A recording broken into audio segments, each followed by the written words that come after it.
Sabi ko nga sa'yo, baka dito maging straight to do eh. Anong klase ng straight ang buhok? Straight ka. Tabingi ako. Tabingi na nga yung kamay mo. Pagkigo naman ikaw, tatabingi ka. Sabi malinood lang ka dahil. Buli, ikaw nga, di na makalakad. Ala! Ano pa lang ginagawa niya? Sige nga, sige nga. Go, sabay turn. Ah. Sinisayos lang ang kaya. Ay. Maaga lang yun. Ano ba, alas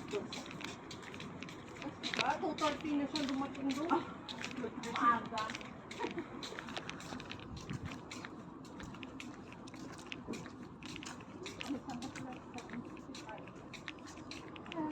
Uy, sakto, alam ko.